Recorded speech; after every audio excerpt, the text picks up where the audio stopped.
As mensagens que eu ia trazer nessa semana, hoje e na semana que vem.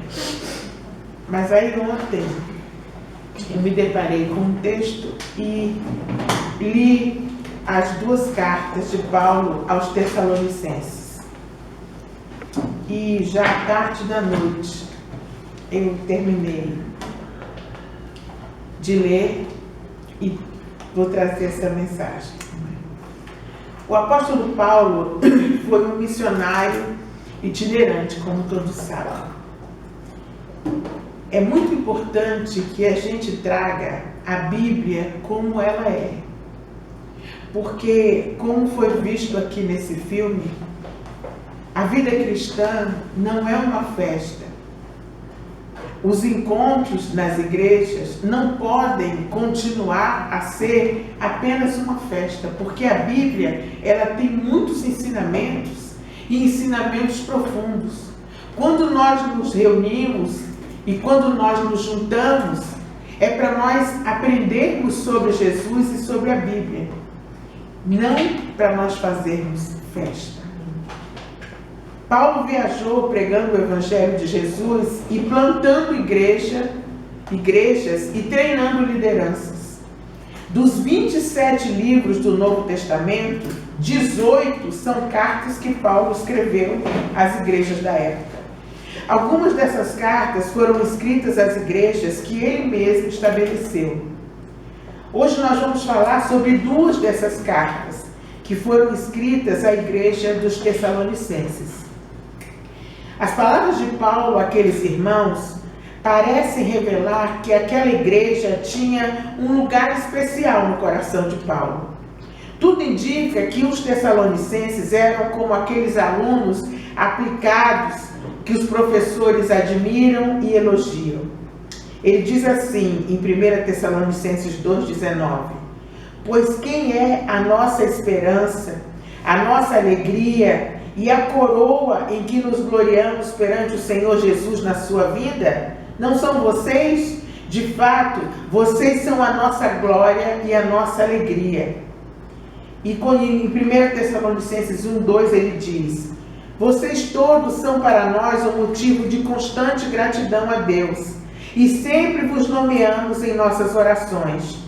Nunca nos esquecemos da atividade que a fé vos inspira, de todo o vosso trabalho feito por amor, com amor cristão, da vossa persistência na esperança em nosso Senhor Jesus Cristo. Nós sabemos, queridos irmãos, que foi Deus quem vos escolheu, e o Evangelho que vos anunciamos não foi comunicado apenas por meio de palavras, mas com poder e pelo Espírito Santo.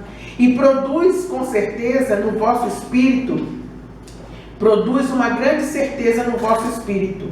Vocês sabem como é que as nossas vidas foram no vosso meio e por amor de vocês.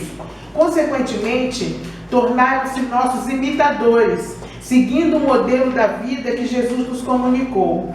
Foi no meio de muitas tribulações que vocês receberam a palavra, e com a alegria do Espírito Santo, de tal forma que vocês se tornaram um exemplo para todos os crentes da Macedônia e Acaia. Na verdade, se espalhou por essas duas regiões, como também em muitos outros sítios, a vossa fé em Deus e se tornou conhecida. Nem precisamos falar dela às pessoas, porque elas testemunham de como fomos recebidos por vocês e como vocês se converteram a Deus e abandonaram os ídolos para servirem ao Deus vivo e verdadeiro. E elas falam da vossa esperança no regresso dos céus do Filho de Deus, Jesus, a quem o Pai ressuscitou da morte. Foi Ele quem nos livrou do julgamento futuro. Paulo escreveu para eles com o propósito de dar orientações e instruções sobre como deve ser a vida daqueles que entregam o controle de suas vidas nas mãos de Cristo. E nessas duas cartas, ele também falou sobre a volta de Jesus para buscar a sua igreja. No capítulo 2 de 1 Tessalonicenses, logo no início, Paulo faz afirmações que muitos líderes das igrejas do século XXI não fariam, para não se tornarem impopulares. É importante que nós possamos pregar lendo a Bíblia, porque a palavra de Deus e Jesus foi muito claro: nos últimos dias haveria muitas doutrinas que enganariam a muitos. E a Bíblia diz que se Deus não abreviasse os tempos, até os escolhidos poderiam ser enganados. E Paulo diz assim: como homens aprovados por Deus para nos confiar o Evangelho, nós não falamos para agradar as pessoas, falamos para agradar a Deus, que prova o nosso coração. Vocês bem sabem que a nossa palavra nunca foi de bajulação, nem de pretexto para ganância. Deus é testemunha. Nem buscamos reconhecimento humano, quer de vocês, quer de outros. Em seguida, Paulo fala do seu próprio sustento. E nós também vemos como em muitos lugares as coisas são diferentes hoje no século 21. Paulo não vivia por aí pedindo dinheiro para as pessoas. Paulo não vivia por aí só falando em dinheiro. Olha o que ele diz sobre o dinheiro. Ele diz em 1 Tessalonicenses 2, 7 a 9: embora como apóstolos de Cristo nós pudéssemos ter sido um peso, mas nós fomos bondosos quando estávamos entre vocês, como uma mãe que cuida dos próprios filhos. Certamente vocês se lembram do nosso trabalho esgotante e da nossa fadiga. Trabalhamos dia e noite para não sermos pesados a ninguém, enquanto lhes pregávamos o Evangelho de Deus. Esse é o Evangelho. Esse é o Evangelho que Jesus ensinou. E Paulo continua a ensinar os irmãos, dizendo qual deve ser o objetivo da vida do cristão. O objetivo da vida do cristão, irmãos, não é viver em festa. O objetivo da vida do cristão não é ficar pedindo tudo para Deus. Olha o que ele diz. 1 Tessalonicenses 4:1. Quanto ao mais, irmãos, já os instruímos acerca de como viver a fim de agradar a Deus. Não é Deus que tem que nos agradar o tempo inteiro. Nós é que temos que viver a fim de agradar a Deus. E de fato, assim vocês estão procedendo. Agora lhes pedimos e exortamos do Senhor Jesus que cresçam nisso cada vez mais. Nós temos que viver para agradar a Deus e temos que crescer e não continuar a mesma coisa a vida inteira, com 50 anos de crente e a mesma coisa. Paulo diz, e se as igrejas não estão dizendo isso para vocês, os seus líderes não estão certos, porque a Bíblia diz que nós temos que viver para agradar a Deus. E Paulo diz mais, não é para ficar igual o tempo inteiro, é para crescer em Cristo. E para aqueles que seguem doutrinas modernas, segundo as quais Deus só quer o coração do homem, Paulo diz em 1 Tessalonicenses 5, versículos 23, ele diz assim, que o próprio Deus da paz os santifique inteiramente. Amém. Que todo o espírito, a alma e o corpo de vocês sejam preservados irrepreensíveis na vinda de nosso Senhor Jesus Cristo. Aquele que o chama é fiel e fará isso. Amém. Ou seja, aquele que deseja viver integralmente em Cristo terá a ajuda dele, que é fiel e que certamente fará isso por mim e por você, porque ele é o nosso ajudador. Não tem desculpa, eu não consigo. Paulo está dizendo aqui que ele é fiel e que ele certamente fará isso.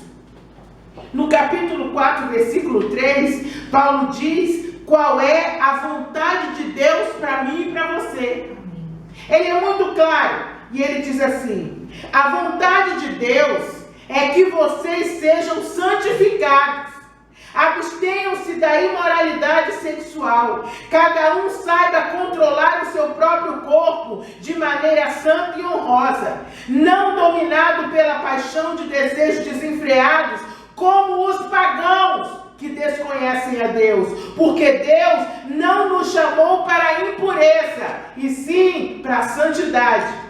No capítulo 5, Paulo pede aos irmãos que tratem com consideração e estima os que lideram e aqueles que aconselham. Tratar com consideração e estima é submeter-se em amor àqueles que lideram e aconselham a igreja, compreendendo que eles estão cumprindo um chamado do Senhor. Não porque eles sejam especiais e tenham uma aura diferente. Não, nada disso.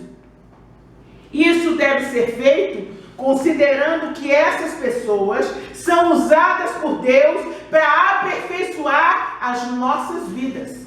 É assim que nós devemos enxergar. Quando nos admoestam, quando nos falam alguma coisa, eles estão sendo usados por Deus para aperfeiçoar as nossas vidas. Mas há algo interessante aí. Quando Paulo fala isso, é interessante que logo após ele falar daqueles que, segundo Paulo, se esforçam no trabalho do Senhor, ele faz uma advertência. Ele exorta a advertir os ociosos. Primeiro, ele exalta aqueles que trabalham e que lideram dentro da igreja. E ele fala que essas pessoas fazem um trabalho pesado e árduo, porque não é fácil exortar os outros. E em seguida ele fala dos ociosos. Ele diz assim: exortamos vocês, irmãos, a que advirtam os ociosos. Os irmãos de Tessalônica viviam a expectativa da volta imediata de Cristo. Eles achavam, quando Paulo começou a falar sobre a volta de Jesus, eles estavam tão desejosos de estar com Cristo, que eles começaram a relaxar quanto às responsabilidades diárias deles. E alguns deles deixaram seus empregos e passaram a esperar a volta de Cristo. Eles acharam que a dispensação da igreja terminaria logo.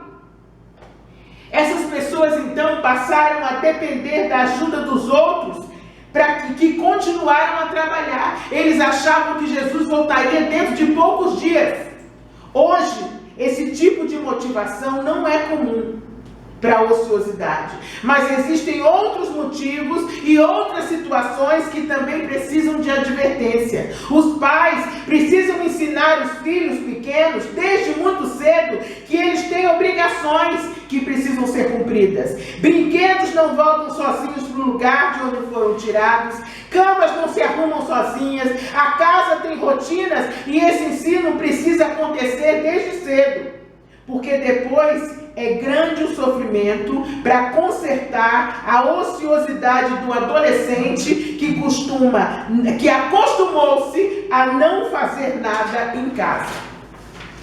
Alguns pais protegem, entre aspas, seus filhos do trabalho quando adolescentes e quando jovens adultos, abrindo espaço para o ócio que depois vai cobrar um preço muito alto quando se tornam adultos. Cada dia é mais comum que jovens se casem e passem a morar na casa dos pais de um deles, ou sustentado por eles em suas próprias casas, mas sustentado no todo ou em parte pelos pais. A Bíblia diz: deixará o homem seu pai e sua mãe. A ociosidade é fruto que se colhe quando uma família que se inicia se acomoda na casa dos pais. Aqueles que entregaram suas vidas a Jesus não devem ceder à tentação da ociosidade. Na segunda carta que escreveu àqueles irmãos, o Espírito de Deus foi ainda mais claro e específico sobre como aqueles que nasceram de novo devem lidar com o ócio. Paulo disse: irmãos, em nome do Senhor Jesus Cristo, nós lhes ordenamos que se afastem de todo irmão que vive ociosamente, e não conforme a tradição que vocês receberam de nós. Porque vós mesmos sabem como devem seguir o nosso exemplo, porque nós não vivemos ociosamente quando estivemos entre vocês, nem comemos coisa alguma à custa de ninguém, ao contrário, nós trabalhamos arduamente, com fadiga, dia e noite, para não sermos pesados a nenhum de vocês. Irmãos, essa ideia eu quero é trabalhar pouco e ganhar muito dinheiro, isso não é bíblico.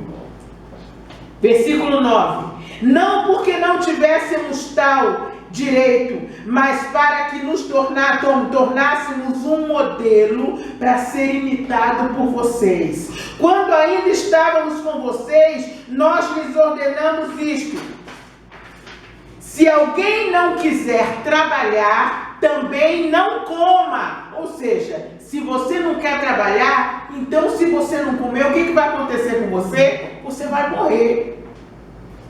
Pois ouvimos que alguns de vocês estão ociosos, não trabalham, mas andam se intrometendo na vida alheia. Sabe o que é isso, irmão? Se você não se ocupa, você faz o que não deve. Você se mete na vida da sua família, você se mete na vida dos irmãos, você acaba se metendo naquilo que não deve e não vivendo a sua própria vida.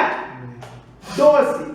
A tais pessoas ordenamos e exortamos no Senhor Jesus Cristo que trabalhem tranquilamente e comam o seu próprio pão. Quanto a vocês, irmãos, nunca se cansem de fazer o bem.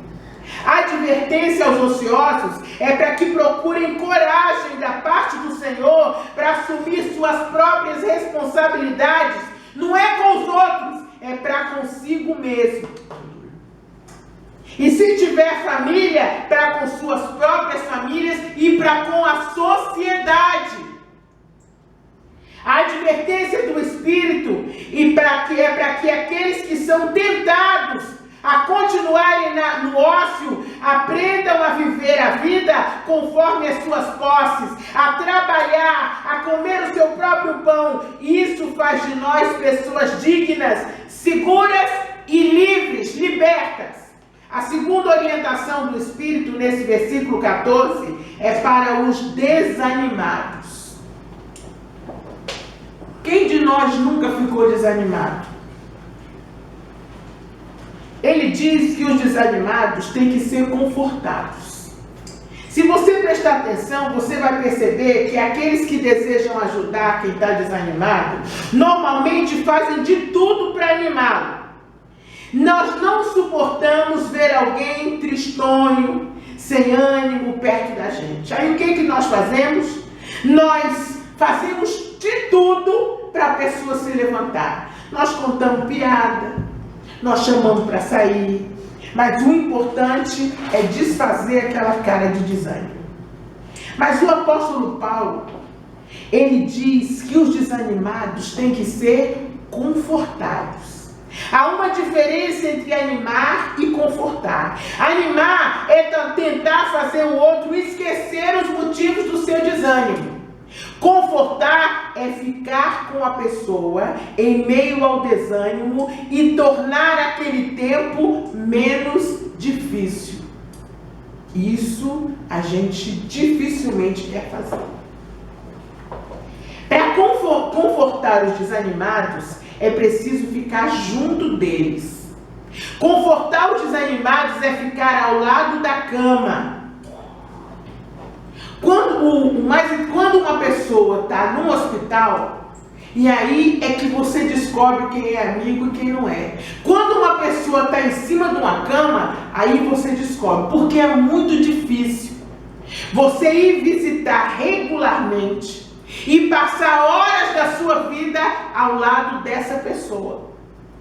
Porque você não tem como levar para sair, você não tem como animar, ou você fica ali do lado e conforta, porque você não tem como dizer, não, larga essa vida, começa a rir, faz outra coisa. Não pode, a pessoa não pode sair daquele leito. Quando é confortar desanimado, muitas vezes é ficar ali até a febre passar. É afofar o travesseiro, arrumar os lençóis, cobrir, cochilar do lado da cama, mas só sair do lado dela quando a pessoa se sentir melhor. Muitas pessoas têm dificuldade em se aproximar daqueles que sofrem com doenças crônicas ou que estão em estado terminal numa cama de hospital. Há pouco tempo, Eu tive uma amiga em estado terminal. E era muito difícil, eu fui visitá-la muitas vezes, mas era muito difícil. Você ia e ficava lá do lado dela, contando as notícias do exterior, inventando coisa para falar, pensando, lembra do fulano, lembra da fulana? Sim. E a pessoa ali, você tem que ser um animador mesmo. Porque você não tem outra coisa para fazer. O mais importante para aquela pessoa é ver você entrar pela porta. E ela ficava segurando a minha mão o tempo inteiro, horas a fio. Eu em pé, porque não tinha onde sentar, e segurando a minha mão o tempo inteiro. Paulo disse que é assim, é isso que é confortável. A questão é que nesses casos não há nada a fazer, irmãos, nada. Outras pessoas não são capazes de consolar porque não se sentem bem ou não aguentam ficar perto sem chorar com alguém desanimado. A estes, Paulo diz em Filipenses 2,4: cada um cuide não somente dos seus interesses, mas também dos interesses do outro. Irmãos, vamos desmistificar esse evangelho festivo, como a esquerda festiva. A gente tem que desmistificar esse evangelho só de grandes eventos, só de festa. Jesus não viveu assim e os discípulos dele não podem viver assim. Precisamos nos colocar à disposição do Senhor para que Ele nos use a fim de confortar aqueles que precisam de conforto. Sabe por quê? Porque um dia você também vai precisar de conforto. E você não vai querer saber que os irmãos estão todos na festa e você no fundo da cama. Você também vai querer ser confortado. No dia que você perder alguém, no dia que você estiver doente, você também vai querer conforto. Ao olharmos a forma como os fracos são tratados em nossa sociedade, nós entendemos como o homem sem Deus é levado a agir pela lei do mais forte. Essa lei está embutida nos relacionamentos humanos, nas regras do mercado e nas negociações diplomáticas. Nietzsche acreditava que os fracos e débeis deveriam ser eliminados até que viesse a surgir um novo homem, um super-homem, sem traços de piedade e misericórdia, seguro de si e de seu destino. A filosofia de Nietzsche foi usada por Hitler para justificar a purificação da raça ariana com o extermínio dos judeus. Ambos negaram aos outros a misericórdia, o auxílio de que eles mesmos precisavam. A lei de Cristo não tem nada disso. É diferente. É muito diferente da lei do mais forte. O Espírito diz que os fracos devem ser auxiliados. E isso começa com pequenos detalhes. Quando o julgamento é substituído pela compaixão. Amém. Mas prestem atenção. Os fracos não devem ser privilegiados. Não se deve ter pena daqueles que se dizem ou que demonstram ser fracos. O que devemos fazer é auxiliá-los em suas fraquezas. Se você tiver peninha do fraco, ele nunca vai deixar de ser fraco. O que a Bíblia diz, o que Paulo está dizendo, é que você tem que auxiliar o fraco na sua fraqueza. E não ter pena dele, e não incentivar a sua fraqueza. Percebemos que outra vez o Espírito de Deus nos empurra para perto das pessoas. Não dá para auxiliar de longe. Temos que nos aproximar, temos que caminhar lado a lado para saber como auxiliar da melhor maneira. Não resolve mandar dinheiro, não resolve encher de presentes, é preciso estar junto. O cristianismo é isso, é caminhar junto, é estar junto, não é cuidar só do seu umbigo. Paulo termina a primeira carta aos Tessalonicenses falando sobre a vinda de Jesus, que a maioria das igrejas não fala mais. Jesus está às portas. E o fato da maioria das igrejas não falar é um dos sinais da vinda de Jesus, porque está lá na Bíblia. Ele nos adverte que, dada a ordem com a voz do arcanjo e o ressoar da trombeta de Deus, o próprio Senhor descerá dos céus, e os mortos em Cristo ressuscitarão primeiro. Atenção, vai ter morto andando por aí. Não vai ser um dia, olha Jesus descendo do céu, vai ser um dia terrível. É preciso ler a Bíblia para você aprender. Depois nós, o que estivermos vivos e preparados para subir com Ele, seremos arrebatados nas nuvens para o encontro com o Senhor nos ares. E assim estaremos com o Senhor para sempre. O que nós estamos fazendo aqui, todo mês que nós lembramos a morte e a ressurreição dele, nós estamos nos preparando para as bodas do Cordeiro. Um dia nós vamos cear com ele para sempre.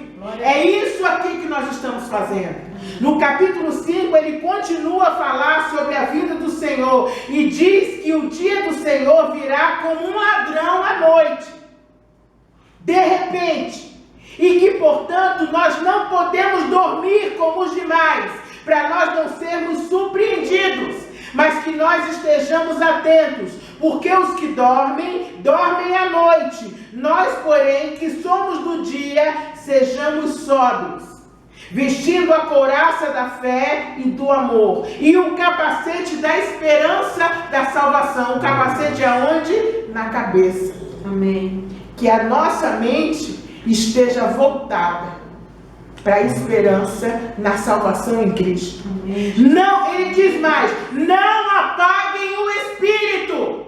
Amém. Não tratem com desprezo as profecias. Ou seja, se você não ouve, não presta atenção, não lê e não está nem aí porque as profecias dizem da volta de Jesus, mas ponham à prova todas as coisas. Cuidado. Nem tudo o que dizem que é de Jesus, é de Jesus. Nem tudo o que dizem que é Deus falando, é Deus falando. Procurem reter apenas o que é bom. A Bíblia diz para você ouvir tudo e reter o que é bom. Nem tudo o que é movimento é de Deus. Afastem-se de toda forma do mal.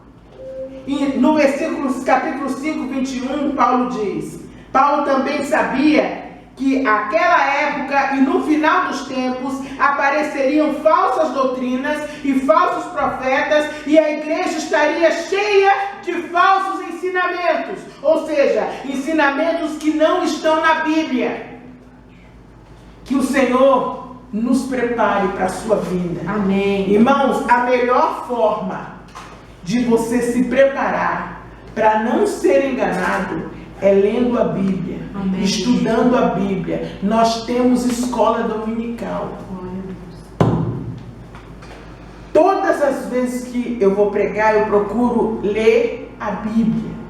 Se você não quer ser enganado por qualquer vento de doutrina, leia a Bíblia, porque ela também será tirada. Aproveite esse tempo enquanto você tem uma Bíblia para ler. Não brinque. Isso não é brincadeira. Um dia você vai querer ler a Bíblia e não vai ter. Não brinque com as coisas de Deus. O tempo está acabando. Nós temos tempo para tudo, mas não temos tempo para ler a palavra de Deus. Não temos tempo para ouvir a palavra de Deus. A fé vem pelo ouvir e ouvir a palavra de Deus. Nós estamos falando aqui de vida e morte. E vida eterna. E morte eterna. Isso não é brincadeira. Que o Senhor possa nos guiar e nos orientar. O Evangelho não é uma festa. O Evangelho de Jesus Cristo tem cruz. A Bíblia diz, e Jesus disse, no mundo tereis aflições, mas tende bom ânimo, eu venci o mundo. Você pode vencer todas as suas aflições nele. Amém. Todas. Você pode ser mais do que vencedor. Você não precisa andar de cabeça baixa. Você pode andar de cabeça erguida. Você pode vencer tudo na sua vida. vida. Jesus querido, obrigada por sua palavra, Senhor. Amém, Jesus. Prepare-nos, Senhor. Jesus, e que o sangue das pessoas não venha sobre as nossas mãos, Senhor. Amém, Jesus. Porque nós pregamos a tua palavra como ela é, Senhor. Senhor, que as pessoas não digam, eu não ouvi, eu não sabia, ninguém me disse.